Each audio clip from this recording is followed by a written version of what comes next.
Hello students, welcome to Infinity Edu Point. Myself BK Sarraf, Karan sir of yours, invite you all on the beautiful journey of physics where you can get free lectures of physics of your respective classes. आज हम पढ़ेंगे application of dimensions की कुछ examples को समझेंगे और कुछ numerical problem को करेंगे. So let's continue our discussion of today. Application of dimension.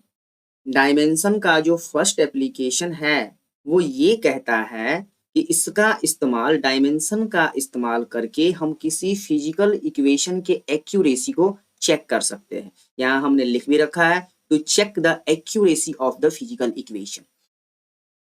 इसका इस्तेमाल यानी कि डायमेंशन का इस्तेमाल करके हम किसी फिजिकल इक्वेशन के एक्यूरेसी को कैसे चेक करेंगे, इसको एक एग्जाम्पल एक प्रॉब्लम के हेल्प से समझते हैं.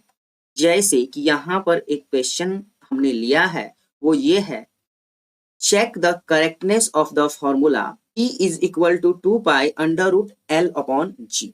इसको कैसे हम सॉल्व करते हैं, कैसे हम पता करते हैं कि ये डायमेंशनली करेक्ट है या नहीं. तो इसके लिए हम इसका सॉल्यूशन करते हैं with the help of dimension. और मैं आपको बता दूं, जब हम प्रिंसिपल ऑफ होमोजेनिटी डिस्कस कर रहे थे तो वहां पर हमने एक बात की चर्चा की थी और वो ये था कि कोई भी फिजिकल रिलेशन तब करेक्ट होता है जब उस फिजिकल रिलेशन में यूज होने वाले सभी टर्म्स के डायमेंशन सेम हो. तो उसी प्रिंसिपल का हम यहाँ हेल्प लेने वाले हैं और जो रिलेशन हमको दिया गया है T is equal to 2 pi under root L upon g, इसको हम चेक करते हैं कि whether it is dimensionally correct और इनकरेक्ट. तो हम पहले लेते हैं RLHS को, तो लिखते हैं फ्रॉम LHS. और LHS में आप देख रहे हैं T है, यानी कि T के डायमेंशन की बात करें तो वो T आएगा because this T represents time period. और मैं आपको एक बात और बता दूं, आगे आप पढ़ेंगे this physical relation is the relation of time period of oscillation of A pendulum. Okay, खैर इसकी चर्चा हम बाद में करेंगे. फिलहाल ये चेक करते हैं कि ये रिलेशन डायमेंशनली करेक्ट है या इनकरेक्ट. अब देखिए LHS का डायमेंशन हमने यहाँ लिख लिया. अब हम लिखते हैं RHS के डायमेंशन को, तो लिखेंगे फ्रॉम RHS. और RHS में आपने देखा कि यहाँ 2 पाई है और फिर L अपॉन जी है, अंडर रूट L अपॉन जी है. यहाँ पर आप देख रहे हैं, यहाँ पर जो 2 पाई आया है ये एक कांस्टेंट टर्म है और कांस्टेंट टर्म डायमेंशन लेस होता है, डायमेंशन लेस. यानी कि इसका कोई भी डायमेंशन नहीं होगा. तो हमारे पास जो बच जाता है वो ये है अंडर रूट L अपॉन जी, यानी कि इसका हम डायमेंशन पता करेंगे. तो यहाँ आप देखिए ये जो L अपॉन जी है इसको क्या आप ऐसे लिख सकते हैं, ये जो L है यानी कि लेंथ है तो इसका डायमेंशन L होगा, यानी कि इसको हम कैपिटल L से डिनोट करेंगे.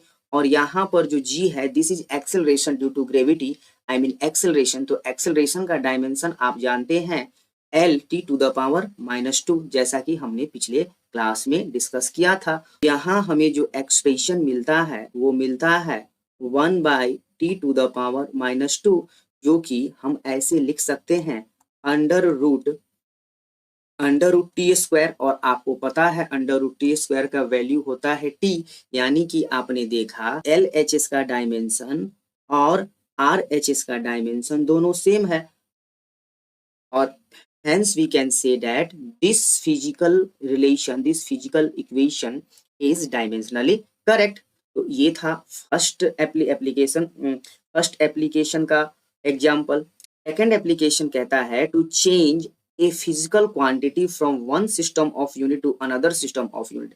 मतलब कि डायमेंशन के हेल्प से हम किसी फिजिकल क्वांटिटी को एक सिस्टम ऑफ यूनिट से दूसरे सिस्टम ऑफ यूनिट में ट्रांसफॉर्म कर सकते हैं, उसको चेंज कर सकते हैं.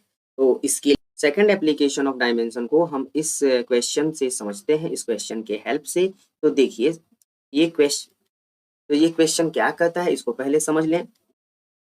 The SI and CGS units of energy are joule and erg respectively. How many ergs are equal to 1 joule? कहा कि एनर्जी का जो SI यूनिट है उसको हम जूल कहते हैं, यानी कि SI सिस्टम में एनर्जी को हम जूल में मेजर करते हैं, जबकि CGS सिस्टम में इसी एनर्जी को हम अर्ग में मेजर करते हैं। तो अब हमें यह पता करना है कि एक जूल में कितने अर्ग्स होंगे। How much ergs are equal to 1 joule, 1 joule में कितने अर्ग्स होते हैं।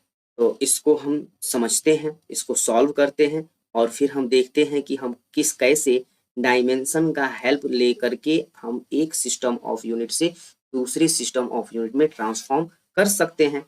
तो यहाँ देखिए, जैसा कि आप सब जानते हैं, एनर्जी इज इक्वल टू होता है हाफ mv²। और जैसा कि मैंने डिस्कस किया था कि डायमेंशन जो भी कांस्टेंट टर्म होते हैं उनका डायमेंशन नहीं होता, यानी कि वो डायमेंशन लेस होते हैं। तो हमें जो एनर्जी का डायमेंशनल फॉर्मूला मिलेगा वो क्या मिलेगा? Energy is equal to mass into velocity square, mass into velocity square। अब हम इसका डायमेंशनल फॉर्मूला लिखते हैं, यानी कि इस एनर्जी और इसके साथ जो भी फिजिकल टर्म्स आए हुए हैं उन सब का डायमेंशन हम लिखते हैं। तो हम क्या लिखेंगे? E dimension of E is equal to, यहाँ पर दिया मास, तो मास का डायमेंशन m, और यहाँ देखिए वेलोसिटी का डायमेंशन आप जानते हैं L⁻⁻1 और इसका होल स्क्वायर, यानी कि हमें मिलता है एनर्जी का डायमेंशनल फॉर्मूला और वो मिलता है mL² और T⁻⁻²। यानी कि अगर हम बात करते हैं SI यूनिट की, तो SI यूनिट में हम मास को मेजर करते हैं केजी में, लेंथ को मेजर करते हैं मीटर में और टाइम को सेकंड में। यानी कि हम लिख सकते हैं 1 joule is equal to 1 kg into 1 metre square, और हम लिख सकते हैं 1 सेकेंड टू द पावर -2। और अगर हम बात करें एनर्जी के CGS यूनिट की, तो उसमें हम एनर्जी को अर्ग से रिप्रेजेंट करते हैं और हम लिख सकते हैं, जैसा कि मैंने बताया था, अर्ग CGS यूनिट में मास को हम ग्राम में, लेंथ को सेंटीमीटर में और टाइम को सेकंड में रिप्रेजेंट करते हैं। यानी कि 1 अर्ग इज इक्वल टू हम लिख सकते हैं 1 gram into 1 centimetre square into 1 second to the power -2। चलो, इसको हमने ले लिया इक्वेशन 1 और इसको हमने ले लिया इक्वेशन 2। इसके बाद हम करेंगे कि इक्वेशन 1 को हम डिवाइड करेंगे इक्वेशन 2 से। तो हम क्या लिखेंगे? 1 joule divided by 1 erg is equal to 1 kg into 1 meter square into 1 second to the power -2। और फिर हम लिखेंगे divided by 1 gram into 1 centimetre square into 1 second to the power -2। यहाँ देखिए, इससे ये कैंसिल हो गया, और इसको हम कुछ इस तरह से लिख सकते हैं 1 joule upon 1 erg is equal to 1 kg into 1 metre into 1 metre and divided by 1 gram into 1 centimetre into 1 centimetre, क्योंकि यहाँ आप देख रहे हैं स्क्वायर है इसलिए। इसको कुछ इस तरह से लिख सकते हैं 1 joule upon 1 erg is equal to, अब आप ग्राम को केजी को ग्राम में कन्वर्ट कर दो, तो 1000 ग्राम इनटू, यहाँ सेंटीमीटर यहाँ मीटर है तो इसको आप सेंटीमीटर में कन्वर्ट कर दो, सेंटीमीटर में कन्वर्ट कर दो। और यहाँ आपने क्या देखा, आपको मिलता है 1 gram into 1 centimetre into 1 centimetre. 1 centimetre से 1 सेंटीमीटर कैंसिल होगा यानी कि 100 बच जाएगा, यहाँ भी 100 बचेगा और यहाँ 1000 बचेगा।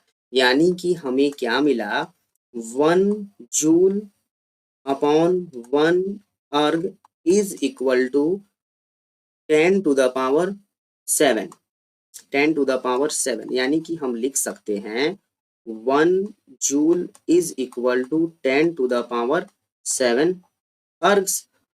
और इस तरह से हमने देखा कि डायमेंशन का हेल्प लेके हम एक सिस्टम ऑफ यूनिट से दूसरे सिस्टम ऑफ यूनिट में ट्रांसफॉर्मेशन कर सकते हैं। जैसे कि यहाँ पर हमने अभी अभी देखा 1 जूल में 1 जूल में 10 टू द पावर 7 अर्ग्स होते हैं। यानी कि यहाँ पर एसआई सिस्टम को हमने कन्वर्ट कर दिया सीजीएस सिस्टम में, जो कि डायमेंशन के हेल्प से संभव हो पाया है। अगला जो एप्लीकेशन है डायमेंशन का वो ये कहता है to obtain a relation between different physical quantity.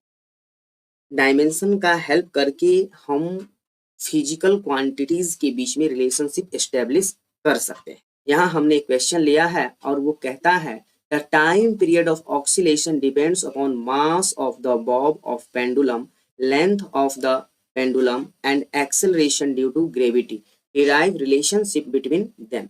Oscillation का जो टाइम पीरियड है वो डिपेंड करता है कि पेंडुलम का बॉब जो है उसका मास कितना है, पेंडुलम का लेंथ कितना है और एक्सेलरेशन ड्यू टू ग्रेविटी कितनी है। तो हम चलते हैं, इसको सॉल्व करते हैं और हम देखते हैं कि डायमेंशन का हेल्प लेके हम कैसे फिजिकल क्वांटिटीज के बीच में रिलेशनशिप स्टैब्लिश करते हैं। तो चलिए चलते हैं सॉल्यूशन की तरफ।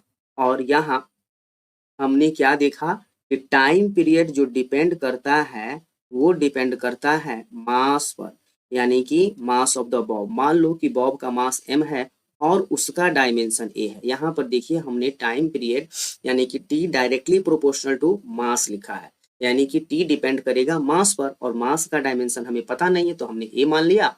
उसी तरह से डिपेंड करेगा t किस पर, तो लेंथ पर, और लेंथ का डायमेंशन हमें पता नहीं है तो हमने b ले लिया। और फिर एक्सेलरेशन ड्यू टू ग्रेविटी यानी कि g पर, और यहाँ पर भी हमें डायमेंशन पता नहीं है तो हमने c ले लिया।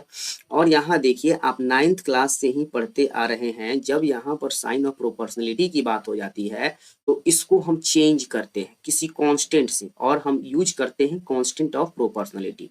यानी कि t इज इक्वल टू, मान लो कि हमने कांस्टेंट ऑफ प्रोपोर्शनलिटी के ले रखा और यहाँ पर हमें मिल गया m to the power a, L to the power b और g to the power c। और जैसा कि आपको पता है ये एक कांस्टेंट टर्म है और कांस्टेंट टर्म डायमेंशन लेस होता है। यानी कि अगर हम बात करें टाइम पीरियड के डायमेंशन की तो हम लिखेंगे t is equal to m to the power a, L to the power b और यहाँ एक्सेलरेशन ड्यू टू ग्रेविटी है तो हम क्या लिखेंगे L t to the power -2 power -c।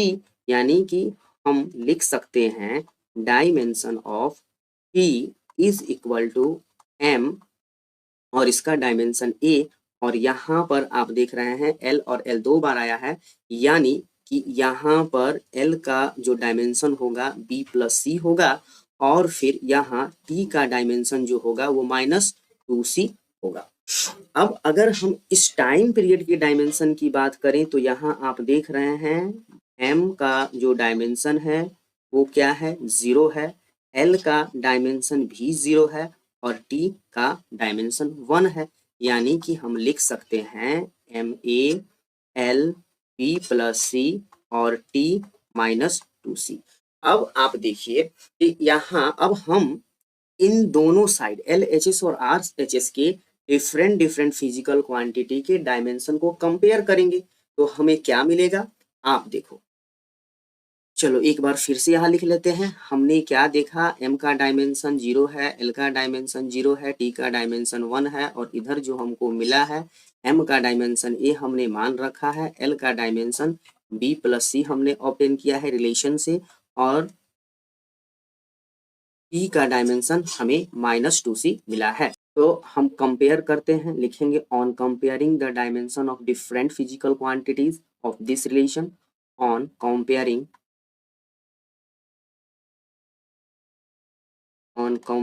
the dimensions of various physical quantities of either sides। तो यहाँ हम जब कंपेयर करते हैं डायमेंशन को तो a का वैल्यू हमें मिलता है 0, यहाँ देखिए a का वैल्यू 0 और यहाँ b प्लस c का जो वैल्यू मिलता है वो भी हमको 0 मिलता है। और t की डायमेंशन की बात करें तो यहाँ हमें मिलता है -2c इज इक्वल टू 1, यानी कि हम लिख सकते हैं c इज इक्वल टू -1/2 और c का जब वैल्यू -1/2 आया और इस c को जब हम यहाँ पर पुट करते हैं तो हमें b का वैल्यू मिलता है और b का वैल्यू क्या मिलता है, तो b -1/2 इज इक्वल टू 0, यानी कि हमें मिला b इज इक्वल टू 1/2। अब हम इन सारे डायमेंशंस को उस रिलेशन में हम पुट करते हैं जो हमने ऑब्टेन किया है और वो रिलेशन क्या था, t is equal to k m to the power a l to the power b और g to the power c, यानी कि मास का डायमेंशन a था, लेंथ का डायमेंशन b था और c का और एक्सेलरेशन ड्यू टू ग्रेविटी का डायमेंशन c था। तो यहाँ हम अब इन सभी पावर्स के वैल्यू को यानी कि डायमेंशंस के वैल्यू को यहाँ से पुट करते हैं तो देखिए क्या हमको मिलता है, t is equal to k और m का पावर हमें मिल गया है 0 और l का पावर 1/2 और जो एक्सेलरेशन ड्यू टू ग्रेविटी का डायमेंशन मिला है वो मिला है -1/2, यानी कि हम इसको लिख सकते हैं t is equal to k, यहाँ इसका कोई डायमेंशन नहीं है यानी कि ये ऑमिट हो जाएगा, हट जाएगा और यहाँ पर हमें मिलेगा क्या, तो हमको मिलेगा l अंडर रूट और यहाँ हमें मिलेगा 1/√g और इन दोनों से हमको जो रिलेशन मिलेगा t is equal to k √L/g। तो ये रिलेशन हमको मिलता है डायमेंशन के हेल्प से। यहाँ आप कांस्टेंट टर्म जो k देख रहे हैं, जैसा कि मैंने बताया डायमेंशन कुछ भी इंफॉर्मेशन नहीं देता है कि इस k का वैल्यू क्या होगा। तो इस तरह से हमने देखा कि डायमेंशन के हेल्प से हम फिजिकल क्वांटिटी के बीच रिलेशनशिप भी इस्टेब्लिश कर सकते हैं। तो आज की क्लास में बस इतना ही और मिलते हैं आपसे अगले क्लास में एरर के साथ, यानी कि हम पढ़ेंगे एरर्स इन मेजरमेंट।